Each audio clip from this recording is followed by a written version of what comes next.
In today's video, I'm going to teach you how to mark messages as unread. If you've ever glanced at a message and thought, I'll get back to this later, only to lose track of it, this is for you. Marking a message as unread is a simple way to bring it back to your attention, keep your inbox organized, and make sure important items don't slip through the cracks. I'll show you the straightforward method first, then a quick shortcut to save you time. Start by hovering your mouse over the specific message you want to come back to. Don't click yet, just place your cursor over that message.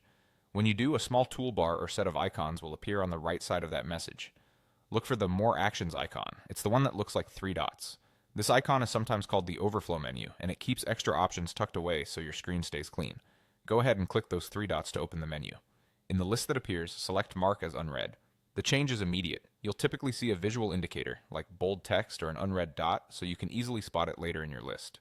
This is a great habit when you're triaging messages quickly but want to circle back with full focus. Now for a pro tip that speeds things up even more.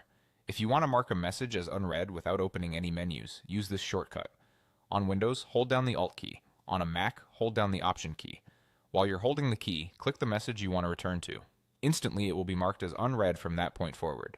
In many threaded views, that means the message you clicked, and anything newer, will be treated as unread so you can pick up exactly where you left off. Keep the key held while you click, then release it after. It's fast, precise, and perfect when you're scanning a busy list. To recap verbally, hover over the message, click the 3 dots on the right, and choose Mark as Unread. Or, if you prefer speed, hold Alt on Windows or Option on Mac, and click the message to mark it as unread from that point forward. Use whichever method fits your workflow. With this little routine, you can manage your attention, prioritize follow-ups, and keep your message list under control. Try it the next time you're multitasking and need a reliable reminder to revisit an important message.